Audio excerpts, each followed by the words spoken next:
Hello, hello, welcome back.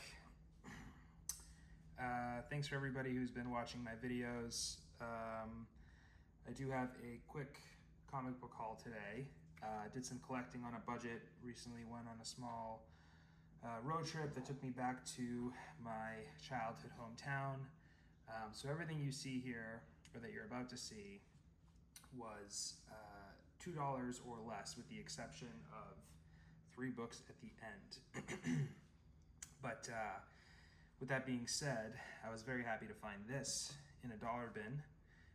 Marvel Team Up number 14, an early appearance of Invincible. This is like a $225 book, so was really thrilled to find this in a dollar bin. And there were a lot of stuff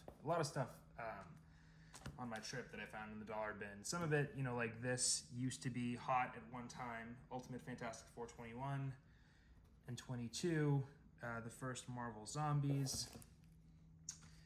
This was a fun one to find in the dollar bin. Capes number 1, an early preview of The Walking Dead. That's like a $20-$25 book on eBay anyway. This was $2. Batman Incorporated number 5, the Paquette variant. It's an appearance of Batwing, a first appearance of modern Batwing, I think. Also, most of these books are for sale and or trade. I'm not too attached to them. Yeah, I mean, I'm happy to trade, I'm happy to sell. I'll let you know when one isn't for sale, but this is a great one. Just love this cover. Cloak and Dagger, Spider Island number 1. It's a second print by Mike Choi. This is like a $15 book. Now, it's really similar to the first print, the difference being that you've got these white spiders in the corners and on the top that aren't in the first edition, and I actually like this cover a lot better. This is probably one of the best Cloak and Dagger covers. Really cool. This doesn't go for too much. Astonishing X-Men number 34, just a variant with Deadpool.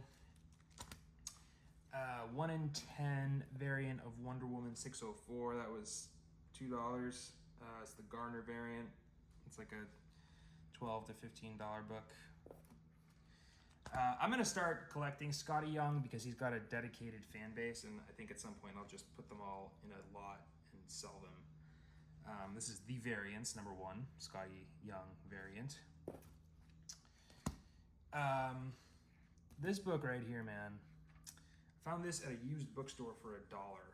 Now this is an example of a book that if you're patient, you can avoid paying the eBay rate or the comic book convention rate. There have been so many times where I've thought about buying this for $5, $10, $15, and I thankfully always said to myself, like, hold on, you're gonna find this in a long box in some strange place someday.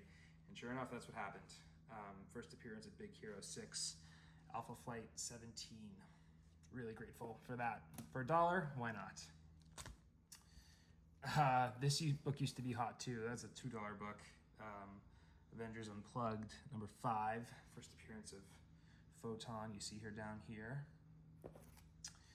And this was $2, Legends of the Dark Knight, Batman, number 120, first Cassandra Cain.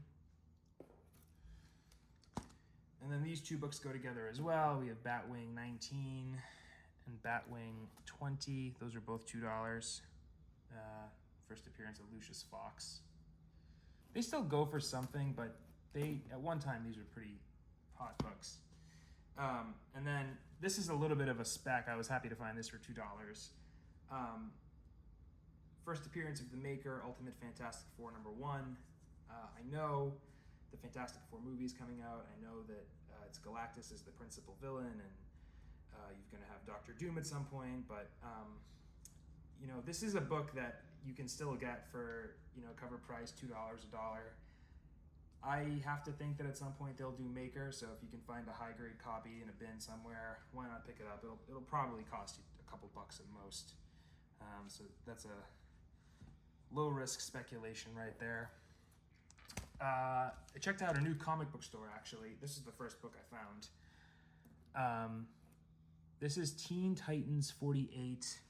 Now, I'm always looking for oddball DC books like this in really high grade. This is a newsstand too, which is fantastic. But I bought this for the cover because it's when Joker's daughter becomes Harlequin, not Harley Quinn, but Harlequin. And it also contains the first appearance of Bumblebee. That's a really high grade copy. That one's not for sale. Really happy about that. And then All-Star Squadron 25. Not easy to find either, especially in a newsstand. That is the first appearance of Atom Smasher. And we've got another newsie. New Teen Titans, number 23, first appearance of Blackfire. This is an upgrade for me. My other copy had rust on the staples, so perfectly happy with that. This was $1. More Scotty Young, Murder World Avengers, number 1. Again, I'll put that in a lot at some point. And then last 3 books. So not 1, not 2, but 3 copies of Venom number 3, first appearance of Null. Now, this book has cooled down tremendously, but I did save one of the bags. This was $4.25. I wasn't going to leave 3 copies of that behind. Now, 2 of them are for sale and or trade. Happy to make a deal. Yeah, I mean, they were just sort of all sitting there all in a row, and I think when I brought them up to the register, the owner knew that he had goofed. Now, like I said, these have cooled down a lot. Used to be, this was like, I want to say this was like a $150 to $200 book, maybe even more. Now I think it's less than $50, but yeah, happy to find those. And yeah, quick haul. Gotta collect on a budget nowadays. Doing some freelancing to, you know, pay the bills, but there's still an itch that needs to be scratched. And so, listen, to find all this in the $1 and $2 bins, can't really complain. And part of comic collecting is the hunt and doing what you can to find the very best books at the very best price. And I think that's what I did here. So quick video. Hope everybody's well. Hope you have a nice 4th of July. Habemus Comics out.